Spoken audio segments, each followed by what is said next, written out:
On a crisp, clear Sunday morning, Ethiopian Airlines Flight 302, a Boeing 737 MAX 8, prepared for takeoff from Addis Ababa Bole International Airport, its destination Nairobi, Kenya. The sleek blue and white aircraft, brand new, carried 149 passengers and 8 crew members, representing 35 nationalities, all eager to reach their destinations. Minutes after a routine departure, the unimaginable occurred. At 8:44 a.m. local time, the aircraft crashed in a field near the town of Bishoftu, just 31 miles southeast of the airport. There were no survivors. The world watched in horror as news of the tragedy unfolded, a sense of disbelief gripping those familiar with the aviation industry. This was the second fatal accident involving a Boeing 737 MAX in less than 5 months, following the Lion Air Flight 610 crash in Indonesia in October 2018.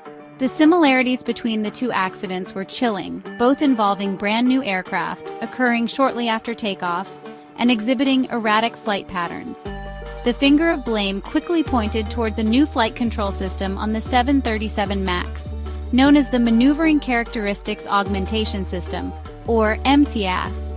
Designed to prevent a specific aerodynamic stall scenario, the MCAS would become tragically intertwined with the fate of both flights.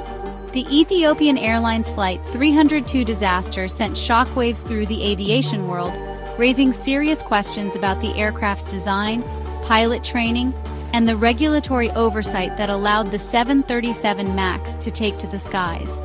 The crash would trigger a global grounding of the aircraft, a frantic search for answers, and a reckoning for Boeing, the Federal Aviation Administration, and the entire industry.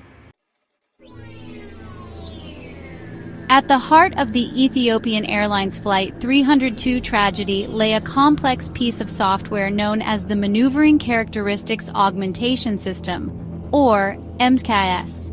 Designed to operate in the background, MCAS was meant to be virtually invisible to pilots, subtly adjusting the aircraft's nose-down pitch in certain flight conditions to prevent a potential stall, a dangerous loss of lift.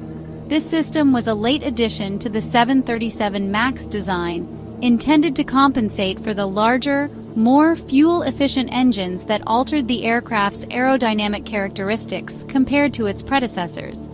The problem with MCAS stemmed from its reliance on a single sensor, the angle of attack sensor, which measures the angle between the wing and the oncoming airflow.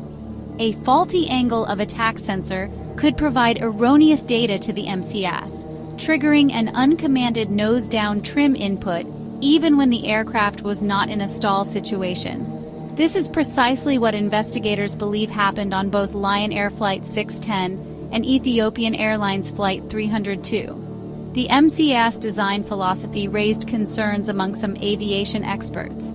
Its ability to repeatedly push the aircraft's nose down, even if the pilots were actively trying to counteract it, created a potentially catastrophic situation. Furthermore, the lack of adequate pilot training on the system's existence and functionality meant that crews were ill-equipped to recognize and respond effectively to an MCAS malfunction.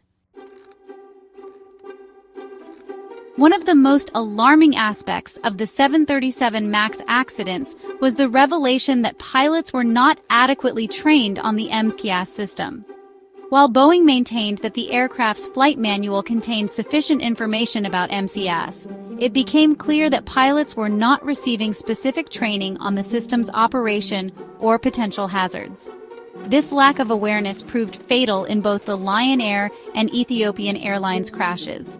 Pilots familiar with previous 737 models transitioned to the MAX with minimal additional training, often relying on computer-based modules that did not specifically address MCAS. The system's absence from initial training materials and simulators meant that pilots were essentially unaware of its existence until after the Lion Air crash. Even then, the information provided was limited, failing to adequately prepare pilots for a potential MCAS malfunction. This lack of training directly contributed to the inability of the pilots on both flights to recognize and respond appropriately to the erroneous MCAS activation.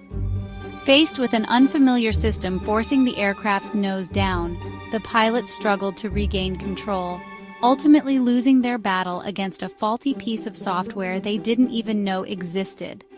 The 737 MAX tragedies highlighted a critical gap in pilot training, exposing a systemic failure to ensure that flight crews were fully aware of the aircraft's systems and their potential risks.